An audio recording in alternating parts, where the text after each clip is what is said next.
Specialisation करनी है।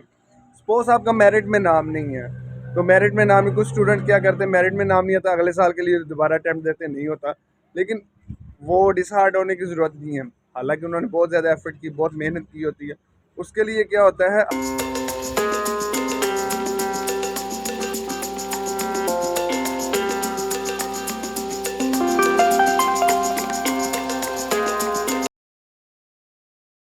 अस्सलाम वालेकुम everyone, welcome to my YouTube channel. उम्मीद है आप तमाम लोग ठीक होंगे, खुश होंगे।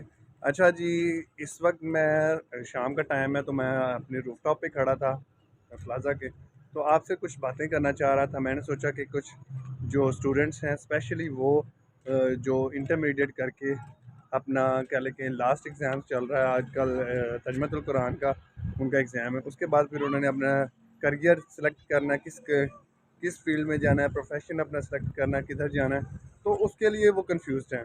तो उनके लिए स्पेशली मैं वीडियो बना रहा हूँ। तो जैसा कि आपको बताता चलूँ, सबसे पहले आप वीडियो को लाइक कर लें, चैनल को सब्सक्राइब नहीं किया वो करें, कमेंट करें, शेयर करें अगर आपको अच्छी लगती है तो। अच्छा, फर्स्ट ऑफ ऑल आप बताता, आपके पास तीन ऑप्शन हैं इंटरमीडिएट। इंटरमीडिएट का मतलब है 11वीं और 12वीं जो करता है उसके लिए। किसी ने आईसीएस किया होता है, किसी ने एफएससी इंजीनियरिंग की होती है, और किसी ने आईकॉम किया होता है, किसी ने सिंपल एफए किया होता है, और किसी ने एफएससी प्री मेडिकल किया होता है। प्री मेडिकल के लिए कौन अकेला डॉक्टर बनना अकेला नहीं होता, उसके लिए भी काफ़ी ज़्यादा फील्ड होती हैं, जैसा कि अलाइड हेल्थ साइंसेज में आ जाती हैं। उसके अलावा आ जाती है, यानी एमबीबीएस डॉक्टर बनना ज़रूरी नहीं है, बहुत ज़्यादा फील्ड है। देखिए, अगर कुछ लोग जो होते हैं ना मेडिकल में स्पेशली अगर बात करते हैं, तो वो मेडिकल में यही होता है, हर बंदे का यही होता है कि क्रेज़ होता है उस बंदे को कि मैंने ना मेडिकल फील्ड में जाना और एमबीबीएस करना, स्पेशलाइजेशन करनी। सपोज आपका मेरिट में नाम नहीं है, तो मेरिट में नाम, कुछ स्टूडेंट क्या करते हैं, मेरिट में नाम नहीं आता, अगले साल के लिए दोबारा अटैम्प्ट देते नहीं होता। लेकिन वो डिसहार्ट होने की ज़रूरत नहीं है, हालांकि उन्होंने बहुत ज़्यादा एफर्ट की, बहुत मेहनत की होती है। उसके लिए क्या होता है, आपको मैं एक मिसाल दूँ कि कोई फ़र्ज़ करे किसी का आपने लेप्रोस्कोपिक करवानी है। लेप्रोस्कोपिक मतलब कि आपके जो पित्ते का ऑपरेशन करवाना है कैमरे के ज़रिए, जो आजकल लेटेस्ट जो आजकल टेक्निक्स चल रही हैं।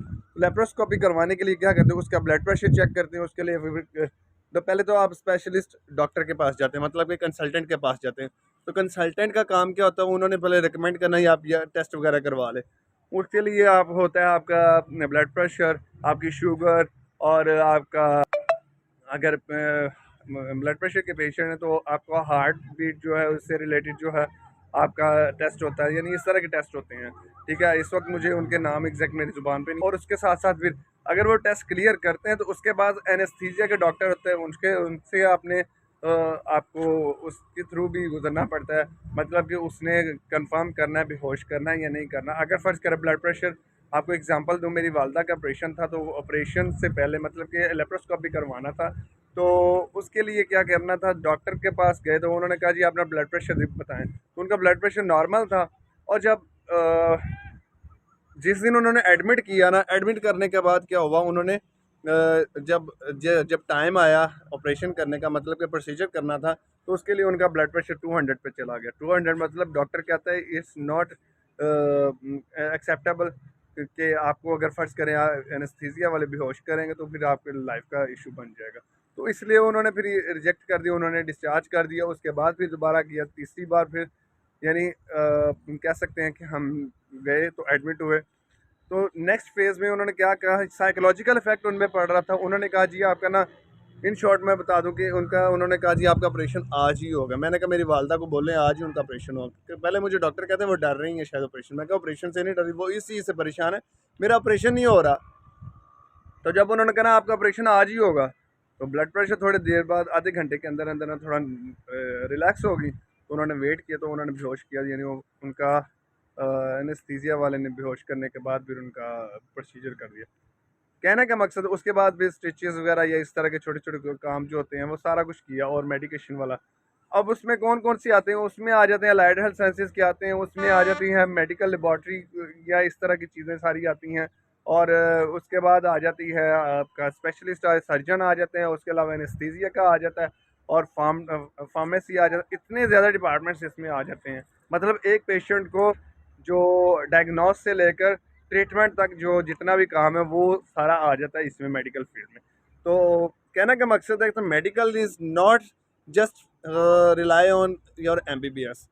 ये आपका अलाइड हेल्थ साइंसेज के सब्जेक्ट्स बहुत ज़्यादा आ जाते हैं, डिपार्टमेंट्स आ जाते हैं, नर्सिंग आ जाती हैं, बहुत सी चीज़ें आ जाती हैं, लुक आफ्टर उसकी करनी होती है।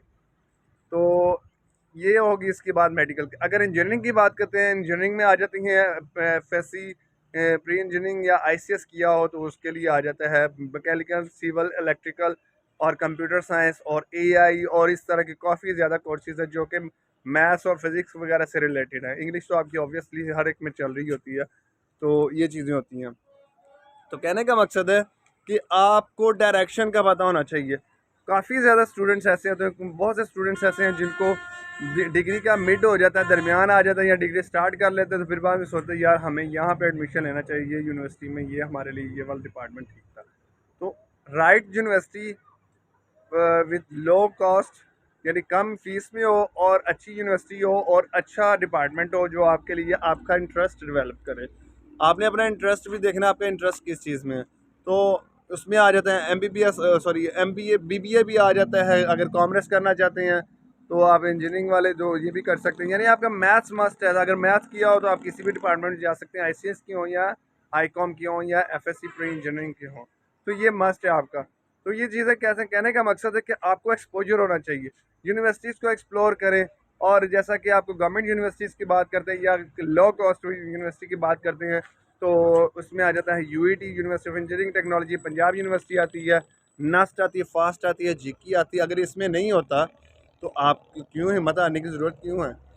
ज़रूरी नहीं है हिम्मत आप हार जाएँ इस बात पे। तो कहने का मकसद है आप UET के टेस्ट की बेस पे शरीफ कॉलेज यूनिवर्सिटी में चले जा सकते हैं। और उसके साथ-साथ फिर अगर आप जाना चाहें, आप प्राइवेट यूनिवर्सिटीज़ भी कुछ ऐसी हैं जो आपको नीड बेस्ड स्कॉलरशिप्स आपको प्रोवाइड करती हैं। स्कॉलरशिप की जो अगर टाइप्स की बात करते हैं तो need based, disability, kinship based, मतलब कि आपका भाई-बहन पढ़ रहा है कोई, तो उसके बाद आ जाता है मेरिट बेस, आपका मेरिट अच्छा है उसकी बेस पे भी। इतनी ज़्यादा यूनिवर्सिटीज़ में आपकी अपॉर्चुनिटीज़ हैं। तो क्यों आप इस चीज़ को अपना टाइम वेस्ट कर रहे हैं विदाउट वेस्टिंग योर टाइम और किसी की बातों में आने के। आप देखें जस्ट आपकी डिग्री वैलिड है, आपका इंटरेस्ट है तो वो डिग्री करें, अदरवाइज़ किसी के कहने पे आप ये चीज़ ना करें। तो अपने आप को पहचानें, अपनी स्किल्स अपनी इन्हेंस करें, तो ये बहुत ज़रूरी है। जैसा कि मैं अपने जो एक्टिविटीज़ के साथ साथ अपनी जो हॉबीज़ में आती है, जो मेरा सोशल मीडिया आता है, तो सोशल मीडिया को मैं साथ साथ लेके चल रहा होता हूँ क्योंकि अपना जो सोर्स ऑफ इनकम तो आपका चल रहा होता है लेकिन आपका हॉबीज़ को आपने नहीं मारना। So this is the point. तो उम्मीद है आपको अपनी डायरेक्शन का पता चल गया होगा। तो वीडियो को लाइक कर लें, चैनल को सब्सक्राइब नहीं किया वो करें, तो कमेंट करें, शेयर करें और किसी का कोई क्वेश्चन है तो ज़रूर पूछें। तो अपना ख्याल रखिएगा, मिलते हैं आपको नेक्स्ट वीडियो में। टेक केयर, स्टे कनेक्टेड, अल्लाह हाफिज़।